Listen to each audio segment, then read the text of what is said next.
형제 자매 여러분, 한 주간 안녕하셨습니까? 코로나19 대유행이 더욱 확산되면서 내수 경기가 급속도로 침체되고 있습니다.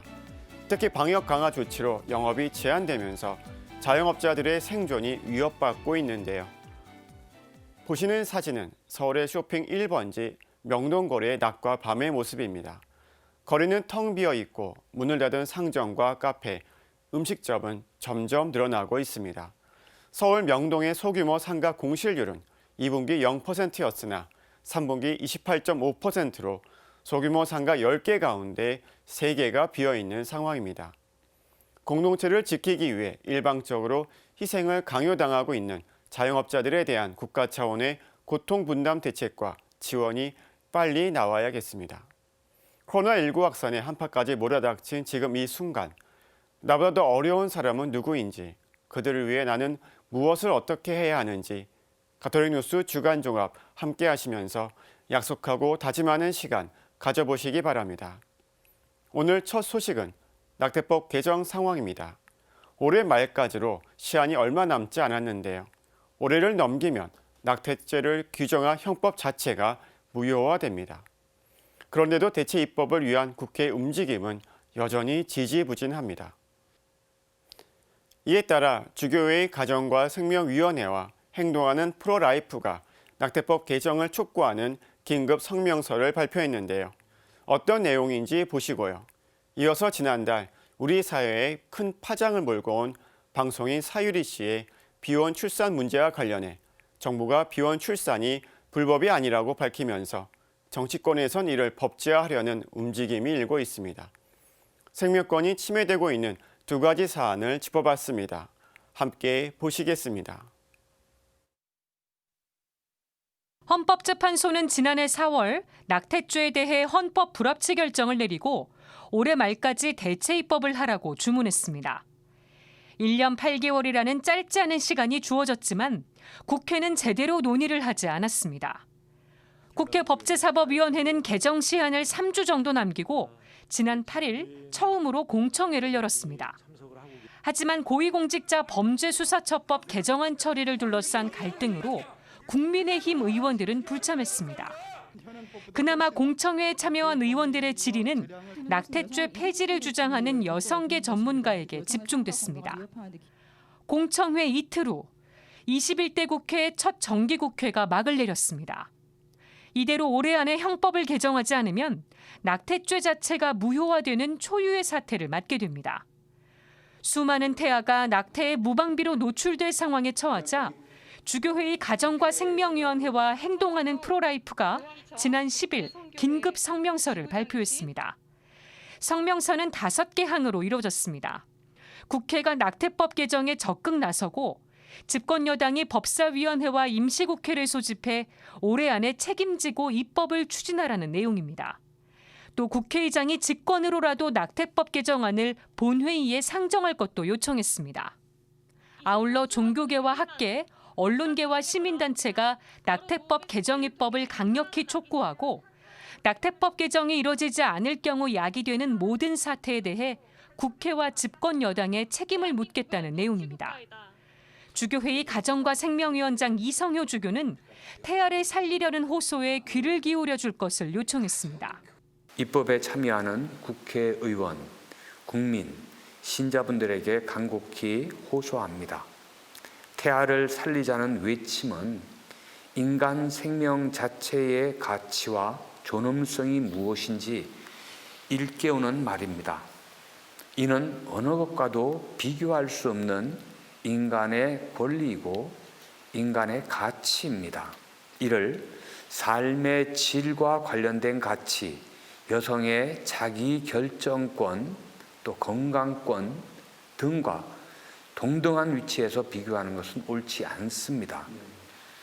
한편 태아의 생명을 보호하는 낙태법 제정을 촉구하는 국회 국민동의청원 참여자는 7만 명에 육박하고 있습니다.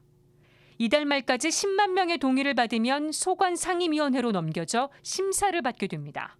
최악의 결과를 막기 위한 차선책으로 저희들은 이 청원에 동참하고 있습니다. 남은 기간 내에 10만 명 이상 청원할 수 있도록 독려하고 있습니다. CPBC 김혜영입니다.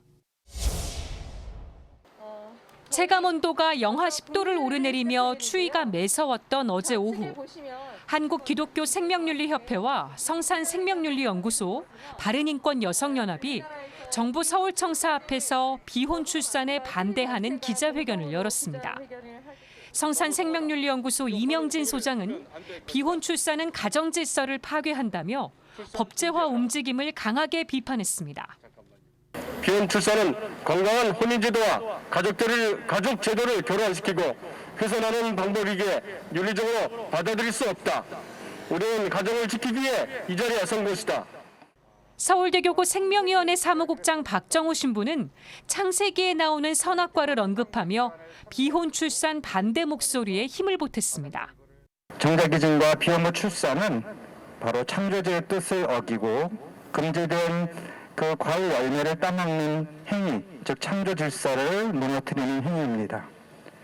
인간 생명의 시작은 부부의 사랑으로부터 한 남자와 한 여자의 진실한 사랑의 결실로서 시작이 되고 아버지와 어머니의 고유한 사랑을 받으며 아이가 자라는 것이 창조주께서 세우신 질서입니다.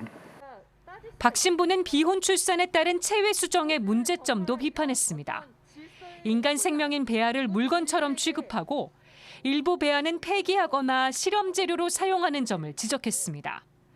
그러면서 윤리적 가치관을 신호등의 비유를 들어 설명했습니다. 그러나 많은 이들이 편리함을 위해서 신호등을 무시하고 무단 횡단을 한다고 해서 신호등이 필요 없다고 말할 수 있을까요? 종교의 가르침은 양보할 수 없는 우리 사회의 신호등과 같습니다. 비혼 출산을 우려하는 학부모들의 발언도 이어졌습니다. 이런 비혼 출산이 일반화되고 법적인 지지까지 받게 된다면 앞으로 대한민국의 전통적인 가족은 급격히 붕괴할 것이며 다양성이란 이름으로 사회는 더 많은 혼란을 겪게 될 것입니다. 생명운동가들은 성명을 통해 정부와 여당의 세 가지 사항을 요구했습니다. 비혼 출산을 조장하는 제도나 법제화 시도를 멈추고 여성의 자기결정권을 빌미로 낙태와 비혼 출산을 조장하는 대신 인간 존엄성에 기반을 둔 생명권을 존중하며 건강한 가정의 중요성을 일깨우는 데 힘쓰라는 내용입니다. 성명서는 기자회견 후 여당인 더불어민주당과 보건복지부에 전달됐습니다. CPBC 김혜영입니다. 우리나라는 부부 한 쌍이 아이 한 명도 낳지 않는 세계 최저의 저출산 국가입니다. OECD 회원국 가운데 꼴찌인데요.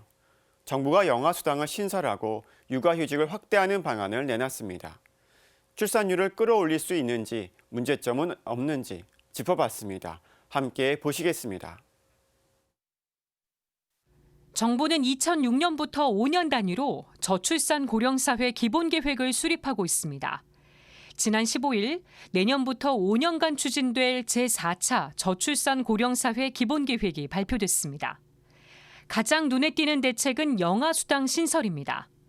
2022년부터 0세와 1세 영아에게 한 달에 30만 원씩 지급합니다. 영아수당은 2025년 50만 원으로 인상됩니다.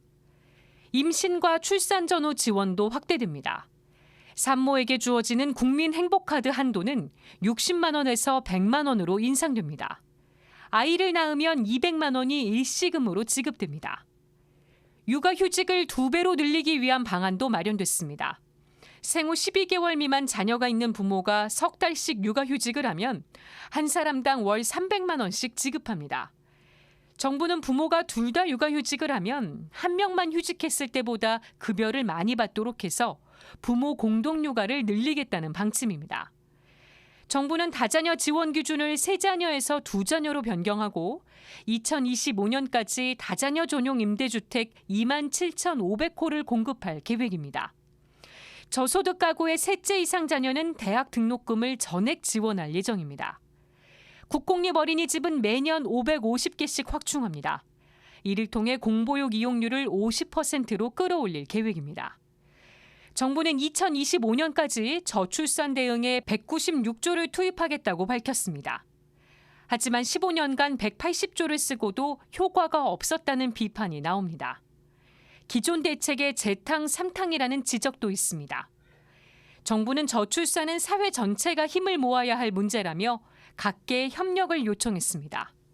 CPBC 김혜영입니다. 이번 대책에 대해 시청자 여러분들은 어떻게 생각하십니까? 가톨릭 교회는 이번 대책에 대해 일단은 긍정적으로 평가하고 있습니다. 영아수당 등 신설이든 육아휴직 확대든 지원이 없는 것보단 낫다는 입장인데요. 그러나 정부의 의지가 정말 절박하느냐에 대해선 여전히 의문을 제기합니다.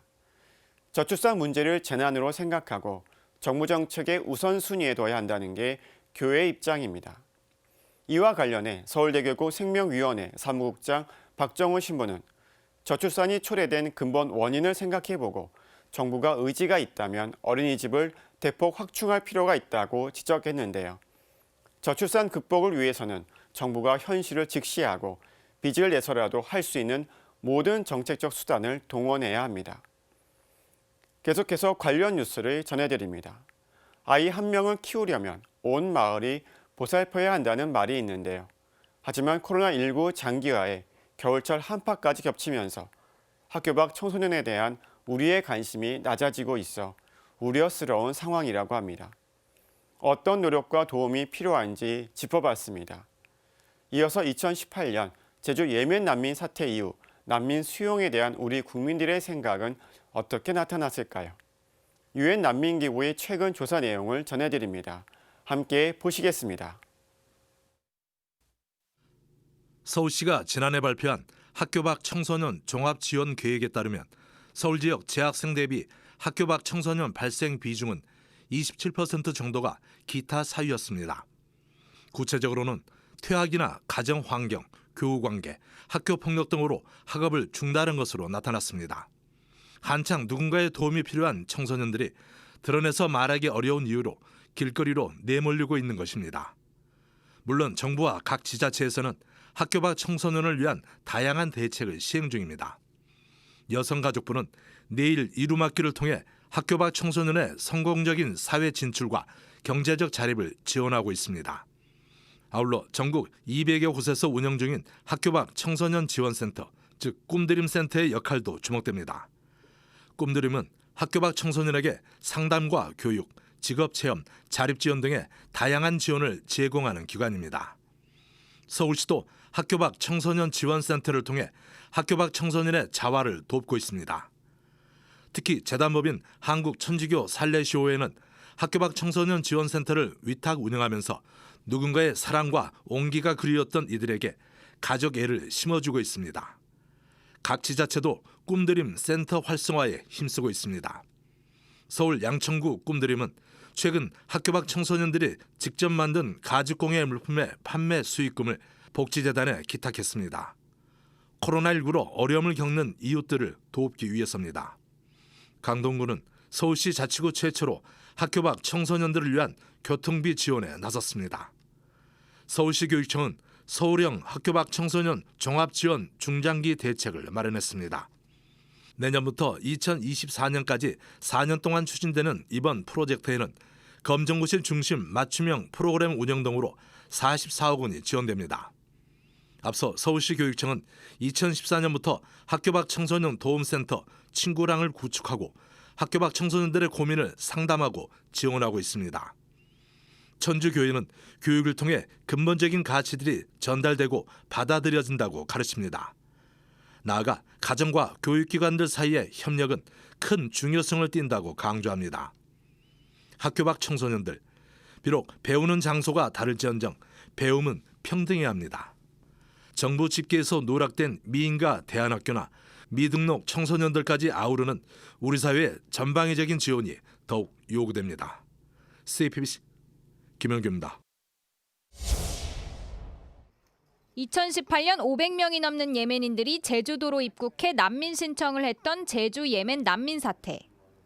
난민 신청 허가를 재고하라는 청와대 국민청원 글에는 국민 71만 명이 동의하면서 우리 사회의 난민 문제에 대한 화두가 던져졌습니다. 유엔 난민기구는 지난달 우리 국민 1,016명에게 난민에 대한 생각을 물었습니다. 국민 3명 가운데 1명은 난민 수용을 찬성하는 것으로 나타났습니다. 제주 예멘 난민 사태 직후 실시했던 2년 전 조사보다도 긍정적인 의견이 소폭 증가했습니다. 그러나 여전히 반 이상이 난민 수용에 부정적인 의견을 보였습니다. 난민 수용을 찬성하는 국민들은 난민 인권에 대한 존중과 난민협약 가입국으로서의 책임감을 이유로 꼽았습니다.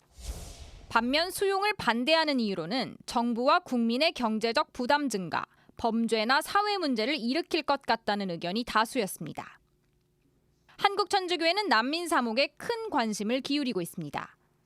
제주교구 이주사목센터 나오미는 예멘 난민을 앞장서서 포용했고 의정부 교구는 동두천 가톨릭센터를 운영하며 난민과 이주민 아동 청소년을 돌보고 있습니다. 이 밖에 많은 교회 단체가 난민과 교류하며 노동과 의료 지원에 힘쓰고 있습니다. 종교를 가진 우리 국민 가운데 난민 수용에 가장 긍정적인 이들은 천주교 신자인 것으로 나타났습니다. 유엔 난민기구는 이번 조사를 통해 난민 수용에 대해 찬성 의견이 소폭 높아진 것을 고무적으로 평가했습니다. 유엔 난민기구 한국대표부 제임스 린치 대표는 한국은 전반적으로 난민에 대해 긍정적인 인식을 지녔다고 전했습니다.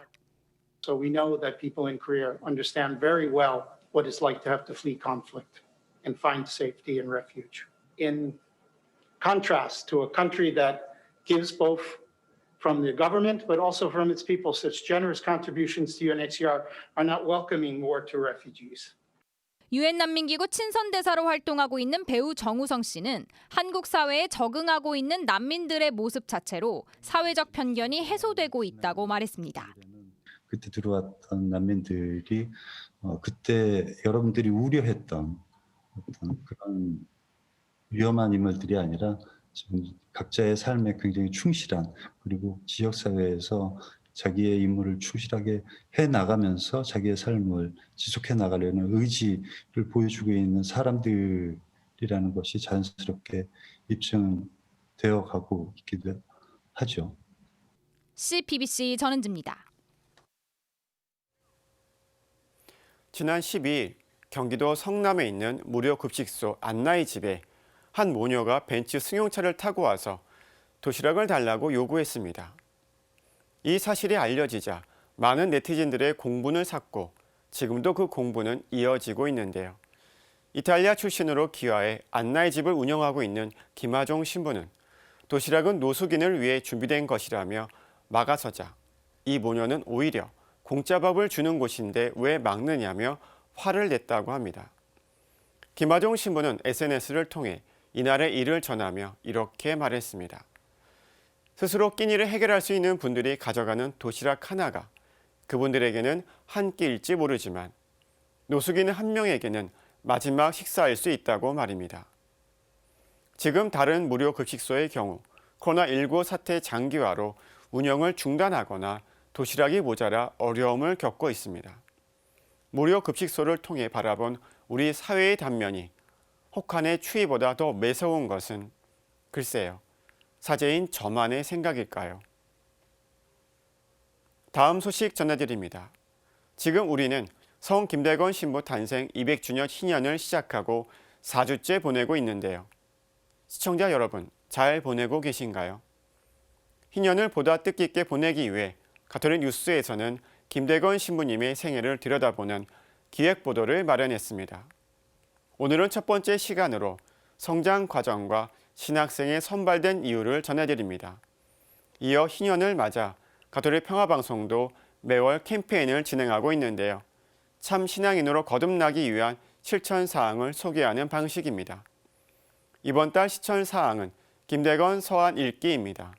캠페인의 내용도 함께 보시겠습니다. 첫 번째 장소 충남 당진 솔매성지입니다. 성 김대건 신부는 1821년 8월 21일 지금의 충남 당진시 우강면 송산리에서 태어났습니다. 김대건 신부는 어려서부터 신앙과 함께 성장했습니다. 김대건 신부 가문에서 처음 가톨릭 신앙을 받아들인 사람은 김 신부의 증조 할아버지 김운조 비호입니다. 이후 박해와 증조부의 순교로 김대건 신부 가족은 1827년 고향 솔매를 떠납니다. 서울 청파동을 거쳐 경기 용인 한덕골에 정착했고 다시 교우천인 골배마실로 이주했습니다. 그리고 김대건 신부는 1836년 4월 골배마실 인근 은희공소에서 모방 신부에게 세례를 받았고 신학생 후보로 선발됐습니다. 김 신부의 아버지 복자 김재준 이냐시오의 증언에 따르면 모방 신부는 김 신부의 집을 방문해 7월경 서울로 데려갔습니다. 따라서 김 신부가 우연하게 선발된 것이 아니라 이미 신학생 후보로 검토됐기 때문에 모방 신부가 데려간 것이라고 보는 시각도 있습니다. 모방 신부의 서한을 보면 당시 기록이 남아 있는데 모방 신부는 김대건, 최양업, 최방재의 부모를 조선에서 가장 뛰어난 교우들이라고 적었습니다. 가족 관계까지 면밀하게 조사했다는 점을 알 수 있는 대목입니다. 소년 김대건과 최양업, 최방재는 모방 신부의 집에서 외국어 공부를 했습니다. 신학 수업의 가장 중요한 언어인 라틴어를 배웠을 것으로 추정됩니다. 서울을 떠나기 전 세 소녀는 신학교 교장에게 순명할 것과 조선교구 사제가 돼 봉사할 것을 성경에 손을 얹고 십자가 앞에서 서약했습니다. 그리고 세 소녀는 1836년 12월 서울을 떠나 마카오로 향합니다. 두 번째 장소는 마카오입니다. 세 소녀는 중국 대륙을 가로질러 무려 7달 만인 1837년 6월 7일 마카오에 도착했습니다. 당시 신학교 교장 칼르리 신부의 서한을 보면 세 소년의 성품을 짐작할 수 있습니다. 칼르리 신부는 신심, 겸손, 면학심, 스승에 대한 존경 등 모든 면에서 완전하다고 표현했습니다. 또 세 소년의 목소리에 대한 언급도 서한에 있는데 칼르리 신부는 조선 소년들의 목소리가 매우 쉰 목소리고 완전히 음정이 맞지 않았다고 적었습니다. 그러면서 성가를 이용해 발성법을 가르쳤다고 기록했습니다. 그러던 중 김대건 신부는 동기 신학생을 잃는 아픔을 겪게 됩니다. 1837년 11월 최방재가 김대건, 최양업 두 동료가 지켜보는 가운데 칼르리 신부에게 성사를 받았고 결국 숨을 거뒀습니다. 시련은 계속됐습니다. 마카오에서는 아편거래 문제로 소요 사태가 발생했고 김대건 신부와 최양업 신부는 1839년 필리핀 마닐라로 피난을 떠났습니다. 비교적 건강했던 최양업 신부와 달리 김대건 신부는 허리 통증과 두통, 복통 등을 앓았던 것으로 전해집니다. 김대건 신부와 최양업 신부는 약 6달 만에 다시 마카오로 돌아와 공부를 이어갔습니다. 고향을 떠나 2억 만리 타지에서 수많은 일을 겪은 김대건 신부의 나이는 지금의 중고등학생 정도입니다. 동료를 잃은 슬픔은 조선 복음화의 책임감으로 달랬으며 육체적 고통과 향수는 기도로서 이겨냈을 것입니다. 그리고 이러한 사건들은 김대건 신부를 내적으로 더욱 단단하게 만드는 계기가 됐을 것으로 보입니다. 지금까지 앵커 리포트였습니다. 경청하기, 봉사활동 실천하기, 주일미사 참여하기. CPBC가 성 김대건 안데라 신부 탄생 200주년 희년을 맞아 시작한 캠페인 예 저는 천주교인입니다 실천사항입니다. CPBC는 캠페인을 통해 이웃사랑과 나눔, 기도, 환경, 평화, 생명, 복음 등 각 달의 주제에 맞춰 매달 이 같은 실천 방안을 한 해 동안 제시할 계획입니다. 이를 통해 참신앙인으로 거듭난 한 해를 돌아보며 예 저는 천주교인입니다라고 답하는 것으로 캠페인은 마무리됩니다. 이는 주교회의가 정한 이번 희년 주제인 당신이 천주교인이요라는 질문에 대한 응답의 의미도 있습니다. 캠페인은 내년 연말까지 가톨릭 평화신문과 TV, 라디오, 유튜브 등을 통해 동시에 진행됩니다. 지난달 29일 대림 시기와 함께 시작을 알린 CPBC 캠페인은 첫 주제로 김대건 서한 읽기를 제시했습니다. 성 김대건 신부의 서한을 읽으며 김 신부의 삶과 영성을 우리 삶에 녹이는 것이 목표입니다. 김대건 신부는 1842년부터 1846년까지 모두 21통의 편지를 남겼습니다.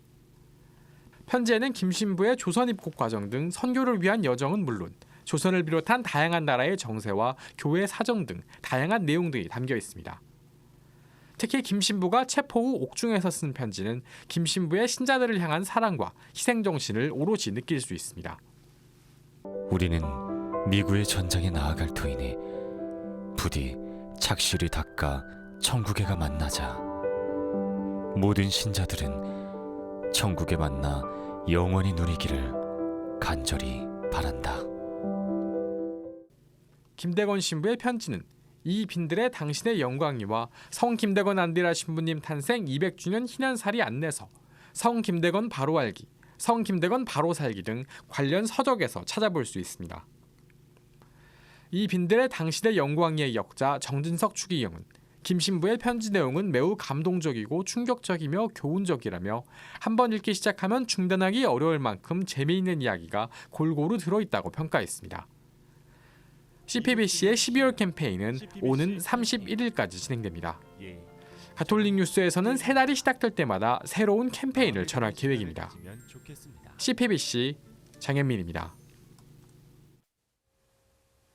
내년 2021년은 성 김대건 안드레아 신부와 같은 해에 태어난 가경자 최양업 토마스 신부도 탄생 200주년을 맞았습니다.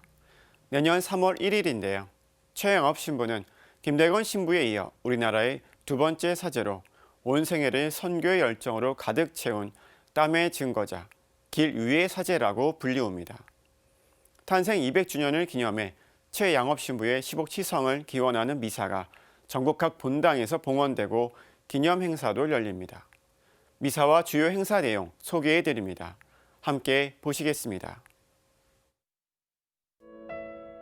땀의 순교자로 불리며 선교의 모범을 보인 가경자 최양업 토마스 신부. 내년 3월 1일은 최양업 신부 탄생 200주년을 맞이하는 날입니다. 이에 맞춰 최 신부의 탄생을 기념하는 행사가 연이어 열립니다. 먼저 최 신부의 탄생일을 하루 앞둔 2월 28일에는 전국 각 본당에서 15기원 미사가 봉헌됩니다. 앞서 주교회의는 지난 추계총회에서 2021년도 최 신부의 탄생일이 월요일임을 감안해 그 전날에 미사를 봉헌하기로 결정했습니다. 특히 최 신부의 주요 사목거점인 베티 성지를 관할하는 청주교구는 최양업 신부 기념 행사를 적극적으로 준비하고 있습니다. 청주교구는 우선 최 신부 탄생 200주년 당일에 맞춰 탄생 기념 미사를 봉헌할 계획입니다. 또 최 신부의 10억을 기원하는 기도운동도 추진하고 있습니다. 청주교구장 장봉훈 주교는 2021년을 가경자 최양업 사제를 본받는 교구 공동체 해로 선포하고 신자들의 기도운동 동참을 호소했습니다. 교구는 지난 40여 년 동안 시복을 추진해온 가경자 최양업 사제를 본받는 교구 공동체의 해로 정하였습니다.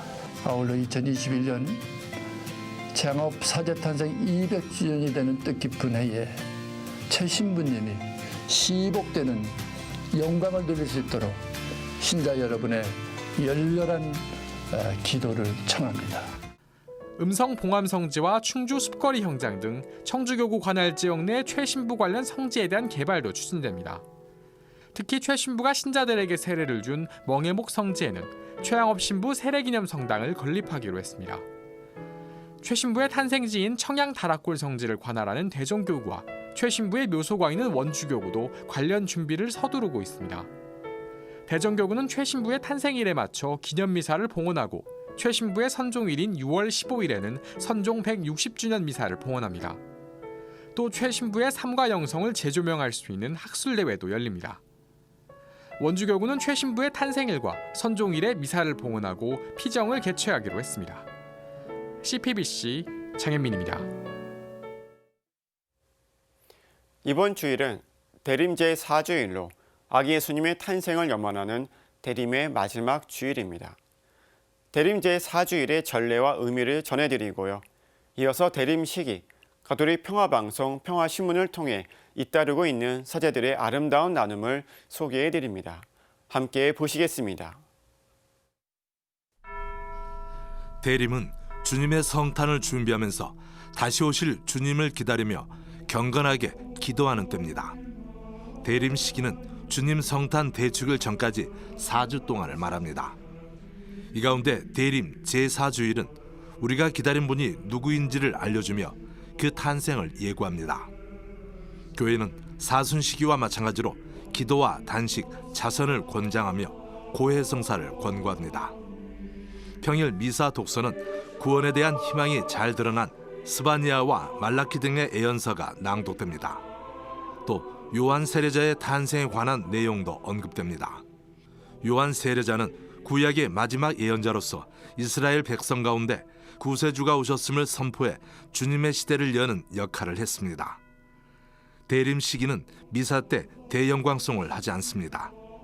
다름 아닌 회개와 절제, 기다림의 시기이기 때문입니다. 하지만 사순과 다르게 알렐루야는 계속 노래합니다. 사제는 대림 시기 미사 때 대림 제3주를 제외하고 회개와 보속을 상징하는 보라색 제의를 입습니다. 대림 시기에는 4개의 대림초를 켭니다.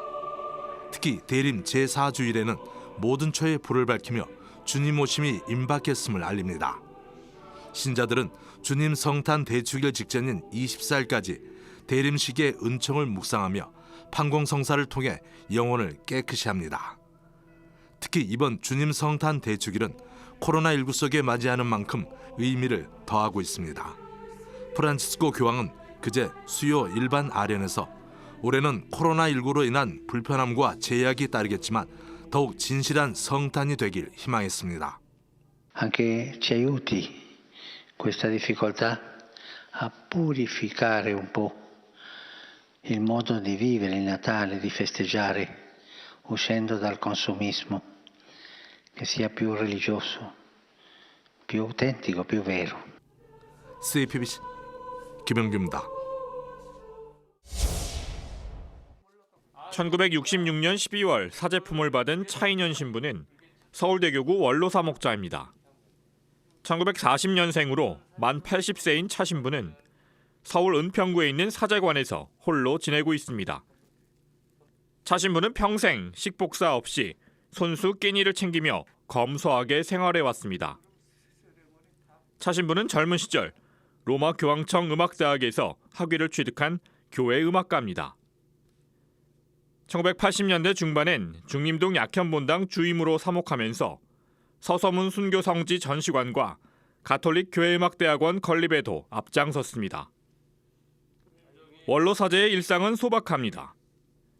미사를 봉헌하고 틈만 나면 성경을 읽고 기도하며 라틴어 공부도 합니다. 때때로 첼로나 바이올린 연주도 합니다.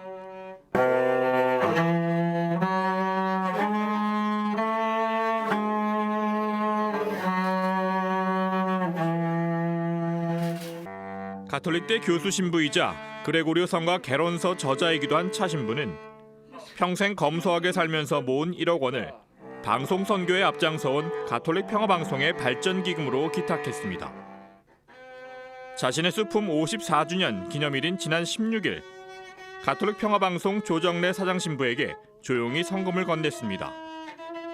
그러면서 취재진의 인터뷰 요청은 기어코 거절했습니다. 한편 지난 17일엔 청주교구 서운동본당 주임 김웅열 신부와 사목회 관계자들이 가톨릭 평화방송을 방문했습니다. 코로나19로 어려운 아프리카 교회를 돕고 싶다며 고통받는 교회 돕기 ACN 한국지부에 1억 원을 기탁한 겁니다. 이에 앞서서는 국내 어려운 이웃을 위해 2천만 원을 내놓았습니다. 김웅열 신부를 비롯한 서운동본당 공동체 그리고 뜻을 같이 한 신자들이 함께 힘을 모은 덕분입니다. 1년 예산이 5억 원 정도인 본당이 국내외 교회를 위해 1억 2천만 원을 기부할 수 있었던 것은 가난한 이에 대한 우선적인 선택이 있었기 때문입니다. 이렇게 어려울 때 지금 우리는 아무튼 중요한 것은 영적 분별인데 지금 이 시대에는 교회가 구빈 활동을 해야 될 시대입니다. 그래서 각자 어떤 사업들이 다 있겠지만 그것은 조금 뒤로 미뤄야 된다. 원래 사실은 이 돈도 그 서운동 성당에 이제 그 성지 센터 이제 그거를 지으려고 모았던 돈이에요. 두 사제의 아름다운 나눔은 코로나19로 어려운 대림 시기를 더욱 밝게 빛내고 있습니다. CPBC 이희임입니다. 성탄의 기쁨은 성탄 캐롤송과 함께 시작되는데요. 그동안 저작권 문제로 공개된 장소에서 성탄 캐롤을 마음껏 들을 수 없는 게 현실이었습니다. 그런데 서울시립교향악단이 직접 연주한 캐롤 음원을 국가에 기증했습니다. 해당 곡들은 유튜브를 통해 들을 수 있고 음원도 무료로 사용할 수 있다고 합니다. 어떤 캐롤송인지 소개해드립니다. 함께 보시겠습니다. 크리스마스면 거리에서 울려 퍼지는 징글벨. 작곡가 제임스 로드 피어폰트가 1857년 발표한 대표적인 크리스마스 캐럴입니다. 서울시립교향악단은 징글벨을 포함해 직접 연주한 캐럴의 저작권을 한국저작권위원회에 기증했습니다. 캐럴 음원은 서울시장 유튜브를 통해 공개됐으며 한국저작권위원회 공유마당 홈페이지를 통해 무료로 내려받을 수 있습니다. 저작권 걱정 없이 누구든 캐럴을 즐길 수 있게 하기 위해서입니다. 올해 코로나19로 인한 상황으로 인해서 대면 공연을 진행하기가 어려운 상황이 되지만은 코로나 시대에도 음악을 듣는 데 장벽은 없어야 한다는 서울시장의 정신을 계속 이어가고자 저작권법 시행령 개정 이후로 캐럴 음악을 연말에 듣기가 어려워졌다는 사실에 주목을 하게 됐고요. 저작권이 만료된 캐럴곡들을 수집해서 재편곡하고 그리고 그것들을 서울시장 단원들이 연주해서 저작권위원회에 기증 저작물로 등록을 하는 사업을 추진을 하게 됐습니다. 서울시향이 음원을 공개한 캐럴은 모두 8곡. 모두 서울시향이 새롭게 오케스트라 버전으로 편곡하고 연주한 곡들입니다. 공개한 음원 가운데에선 기쁘다 구주 오셨네와 We Wish You 메리 크리스마스 등 크리스마스 대표 캐럴들도 포함됐습니다. 작곡가 김진환 씨가 편곡한 저 들밖에에선 월드비전 합창단의 아름다운 목소리를 들을 수 있습니다. 또 오 베들레헴 작은 마을, 고요한 밤, 천사들의 노래가, 오 거룩한 밤 등 성탄의 기쁨을 느낄 수 있는 곡들도 담겼습니다. 서울시향 단원들은 작업에 함께의 영광이었다며 팬데믹으로 고통받는 시민들에게 응원의 메시지를 전달했습니다. 많은 여러분들이 들어주시고 힘내시면 좋겠습니다. 이 캐롤 작업에 참여하게 돼서 너무 좋고 기쁘고 영광이라고 생각을 하고요. 저의 목소리가 여러분께 위로가 되고 또 이 노래를 지금 어려운 시국을 잘 함께 극복하자는 의미로 부르려고 합니다.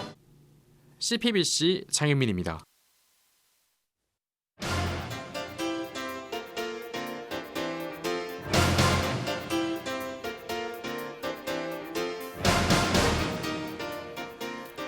한미일 프로야구가 코로나19로 짧아진 시즌 속에 모두 끝났습니다. 야구 경기에서 투수는 투구 이외에도 주자의 도루를 막기 위해 끊임없이 견제구를 던집니다. 사회에서도 특정 세력이나 특정 인물이 일방적으로 주도권을 거머쥐거나 너무 강해질 경우 이를 제재하거나 방해하기 위해 견제를 합니다. 인간의 권력욕은 누구에게나 있으며 모든 욕망 중에서 가장 강력하고 집요하다고 합니다. 그래서 헌법 제1조 2항 모든 권력은 국민으로부터 나온다는 말이 분명히 있지만 몽테스키웨는 모든 정치 권력을 가진 자는 권력을 남용하기 쉽고 권력을 극한까지 사용하고 싶어 한다며 삼권 분립의 필요성을 주장했습니다. 민주주의에서 권력기관에 대한 견제 장치는 필수적입니다. 삼권 분립은 국가 권력의 작용을 입법, 행정, 사법으로 나누고 상호 간의 견제와 균형을 유지하게 해서 국가 권력의 집중과 남용을 방지하려는 것입니다. 검찰청은 법무부 소속의 외청으로 범죄를 수사하고 국가를 대리해 공소를 제기하고 재판을 진행하는 사법기관입니다. 검사 수만 2,000명이 넘고 수사권과 기소권을 독점하고 있습니다. 21대 국회의원 가운데 검사 출신은 15명이고 검사는 청와대, 법무부 등 중요한 국가기관에도 파견돼 있습니다. 법무부 자료에 따르면 지난해 검찰은 전체 사건의 59%를 기소하지 않은 것과 비교해서 검찰의 검사에 대한 불기소율은 지난 5년간 98% 밑으로 떨어진 적이 없습니다. 최근 라임 사태 집단 술 접대 사건에서도 2명의 검사는 불기소됐습니다. 검찰 권력의 폐단은 이처럼 여러 사건을 통해 드러나고 있습니다. 한국형사정책연구원에 의하면 올해 검찰의 신뢰도는 31%로 나왔습니다. 그런데도 2010년 김중규 전 검찰총장은 권력과 권한을 견제하는 것은 맞지만 검찰만큼 깨끗한 데를 어디서 찾겠습니까? 라면서 공수처 설치를 반대했습니다. 호의가 계속되면 그게 권리인 줄 알아요 라는 말이 있죠. 루소는 권력의 영원한 만족이란 없다고 지적했습니다. 이미 비대해진 검찰 권력을 견제할 수 있을까요? 공수처, 즉 고위공직자범죄수사처 설치는 검찰개혁 방안의 하나입니다.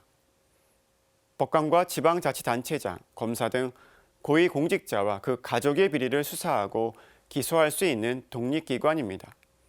다시 말해 검찰이 과도하게 독점하고 있는 고위공직자에 대한 수사권과 기소권 등을 넘겨받아 검찰의 정치 권력화를 막고 독립성을 제고하겠다는 것입니다. 그런데 검찰은 공수처가 옥상옥에 불과하다며 반발해 왔습니다.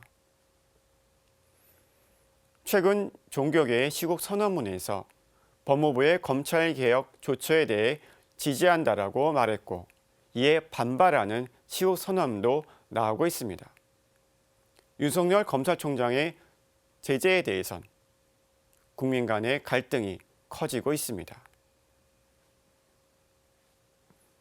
공수처 설치는 1990년대 후반부터 시민단체를 중심으로 시작됐고 1998년 당시 한나라당 이회창 총재 이후 꾸준히 제기되다가 2019년 12월 30일 공수처 신설에 대한 법안이 국회를 통과했습니다. 공수처 설치에만 20년이 넘는 시간이 걸렸습니다. 이어 진통 끝에 공수처장 의결 정족수를 완화하는 개정안이 지난 10일 국회 본회의를 통과했습니다. 이제는 갈등의 원인이자 공수처의 성패를 가르는 공수처의 독립성을 어떻게 보장하느냐가 가장 큰 해결 과제로 남았습니다. 신명기에 보면 권력기관인 재판관, 왕, 제사장, 예언자 사이에는 견제장치가 있습니다. 신약에도 이런 모습들을 볼 수 있습니다. 그만큼 인간의 권력에 대해서는 견제가 어렵고 매우 중요한 문제입니다. 성 요한 바오로 2세 교황은 회칙 생명의 복음을 통해 창조주께서 인간에게 부여하신 지배권은 절대적인 권력이 아니며 선악과를 통해 상징적으로 표현된 한계는 자연 세계를 대할 때 생물학적 면이 아니라 도덕적 법칙에도 따라야 함을 충분히 보여줍니다. 라고 말했습니다. 영화 곡성을 보면 못이 중한디, 못이 중한지도 모름서라는 대사가 나옵니다. 모든 권력은 국민으로부터 나옵니다. 그리고 인간이 가졌다고 생각하는 권력은 주님으로부터 맡겨진 권력입니다. 오늘 사제의 눈은 공수처 못이 중한디였습니다. 평화를 빕니다.